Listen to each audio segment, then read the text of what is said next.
place au parti pris. Dominique Roux, vous restez autour de la table, Abnous Chalmani nous rejoint et c'est vous qui commencez Roux, Trump à Versailles et pourquoi pas, dites-vous. Et d'une certaine manière, on sent que vous êtes un peu agacé par la ritournelle des critiques, mais comment on lui déroule le tapis rouge dans le plus beau palais de France? En même temps, l'anecdote à laquelle on vient d'assister ne justifie pas franchement une envie totale de lui dérouler le tapis rouge. Il n'y a aucun doute qu'on n'a pas envie, comme ça, spontanément, d'être extrêmement poli et adorable avec un personnage qui peut être parfois extrêmement agressif, impoli et qui ne respecte pas les usages mais néanmoins, vous connaissez le dicton, on n'attrape pas des mouches avec du vinaigre. Alors moi je dis, pour parler avec Donald Trump, pourquoi pas Versailles? Écoutez-le. This evening I look forward to a very special dinner with President Macron and his fabulous wife at the Palace of Versailles. I sort of like that palace. Palace has a lot of gold. I want to check it out. It's a beautiful palace, maybe the most beautiful of all. Voilà, il est complètement fasciné et ça marche. J'ai envie de dire ça marche. Alors c'est vrai qu'il y a des esprits chagrins qui ont dit mais comment on accueille en grande pompe, on fait des courbettes à quelqu'un qui vous méprise, c'est pas comme ça qu'on établit un rapport de force. Réponse d'Emmanuel Macron. Tout ça c'était il y a 1 heure. Versailles est un instrument diplomatique et un instrument de puissance. Je l'assume totalement. Quand je défends les intérêts de notre pays, de la France, j'ai à cœur de le faire en accueillant bien les gens, en faisant en sorte qu'ils soient bienveillants avec nous et que derrière, ils prennent les bonnes décisions pour nous. Je crois que c'est ce que les Français attendent de moi. Et au fond, je suis comme les Bleus. Que je joue à l'extérieur ou à domicile, mon but, c'est de marquer des buts. Voilà. Et quand j'accueille des équipes, j'essaie de bien les accueillir. Voilà, donc on va voir l'accueil des équipes qui est très en retard comme tout le reste de la journée. Mais je vous rappelle tout simplement, et c'est vrai que le château de Versailles c'est notre joyau, parce que bizarrement, ce symbole de la monarchie absolue, qui a été la première cible des révolutionnaires, c'est aussi devenu une richesse de la République française. C'est ainsi que va l'histoire de France. Il faut pas oublier qu'après la chute du Second Empire en 1870, Versailles est la capitale de la Troisième République, et qu'aujourd'hui on y réunit encore le Congrès, c'est-à-dire tous les élus du Parlement. Et puis le général de Gaulle, le premier, en avait fait une vitrine diplomatique. La reine Elisabeth y a été reçue. En 1961, c'est le couple Kennedy qui jouit des splendeurs du château. Et quand même, François Mitterrand, parce que tous ceux qui ont fait ces critiques venaient de la gauche. On peut leur rappeler que François Mitterrand, le premier président de gauche de l'Union de la gauche, était ravi de montrer que en 1982, il y a fait son premier rendez-vous diplomatique international. Et attention, la rencontre s'est achevée en apothéose. Dîner dans la Galerie des Glaces, spectacle à l'Opéra, et il y avait Ronald Reagan qui n'était pas non plus celui que toute la gauche adorait, il faut être clair. Et alors ce soir, il n'y a ni opéra, ni feu d'artifice, il y a le dîner sobre à la Galerie des Glaces, sans doute, et une exposition. Et en fait, c'est vrai que ce qui compte pour Donald Trump, c'est ça qui est intéressant, c'est que il y a bien d'autres gens qui ont été reçus à Versailles, mais ni Biden, ni Obama. Et on le voit à quel point c'est important que ses prédécesseurs ne l'aient pas été. Donc pour lui, ça a un sens très important. Et pardon, je voudrais qu'on écoute cette petite phrase qu'il explique à ses électeurs. Well, I'm a fan of beautiful places. And I was leaving in the afternoon, and then the French president, who happens to be a very nice man, invited me to dinner at Versailles. And Versailles is not a gold leaf. Versailles is the real deal. Voilà. C'est pas du plaqué or. C'est ça la différence. C'est pas du plaqué or. Mais simplement, Roux, est-ce que ça facilite les choses ensuite pour faire valoir son point de vue? Bien sûr. Quand il y a une invitation comme celle-là. Écoutez, moi je crois, ce soir, en tout cas, le président Macron a dit que Donald Trump aurait accepté de renforcer la pression sur la Russie dans le conflit ukrainien et d'accélérer la production de missiles en Ukraine, sous licence notamment américaine. Grâce au palais de Versailles. Alors, évidemment, on va pas dire que c'est exactement comme ça. Mais moi j'ai envie de dire, le charme de Versailles a déjà commencé à agir. Dominique? En une phrase, on peut le dire comme le dit Roux, on peut dire que la flatterie paye, manifestement, et c'est un instrument de puissance, effectivement.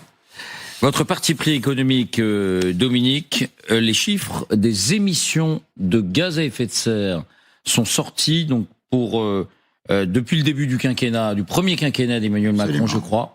Et vous dites, il faut regarder le verre à moitié plein. Oui, il faut arrêter de se battre les flancs en se disant on est épouvantable. Bon, il fait chaud, tout le monde le sait en ce moment. C'est lié au dérèglement climatique. Le dérèglement climatique est lié aux émissions de gaz à effet de serre. Et on a un certain nombre de données qui sont tombées hier et aujourd'hui qui montrent qu'en fait, le résultat ces dernières années n'est pas si mauvais que ça. Il est insuffisant, il faut le préciser, bien sûr, mais il n'est pas si mauvais que ça. Cette année, nous dit l'INSEE, 2026, on va vers une baisse des émissions de 2,1% parce que l'hiver a été doux et la consommation de carburant depuis la guerre en Iran a évidemment beaucoup baissé.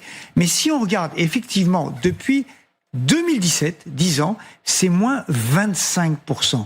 Les émissions de gaz, qui le dit ? Moins 25% depuis 10 ans. Un quart en moins, c'est absolument considérable. Vous voyez les chiffres, 466 millions de tonnes d'équivalent CO2, on est passé à 350. Comment ça s'explique ? Tout simplement, les efforts des entreprises qui n'utilisent plus de fioul. Il y a moins de centrales à gaz, il y a un peu de voitures électriques, il y a de la sobriété, il y a de l'économie. Et donc, ça veut dire, déjà, c'est très important. C'est pas dû à la désindustrialisation ? Non. Depuis 10 ans, il n'y a pas eu de désindustrialisation. La part de la valeur ajoutée, alors j'aurais pu prévoir de montrer un graphique, mais je crois qu'on est un tout petit peu serré. Je propose aux téléspectateurs de me croire sur parole. La part de la valeur ajoutée de l'industrie depuis 10 ans n'a pas baissé. Donc ça n'est pas ça. Ça n'est pas non plus le commerce extérieur. Et une fois qu'on a dit que, évidemment, il faudrait aller plus vite, on va comparer, avant-dernier élément, les chiffres français et allemands. Quand on regarde les chiffres français et allemands, en 2025, 359 millions de tonnes. L'Allemagne, c'est 649 millions. Le charbon. Et donc, ce qui est dramatique, c'est que l'affaire climatique est tuée par deux camps. Évidemment, les climato-sceptiques.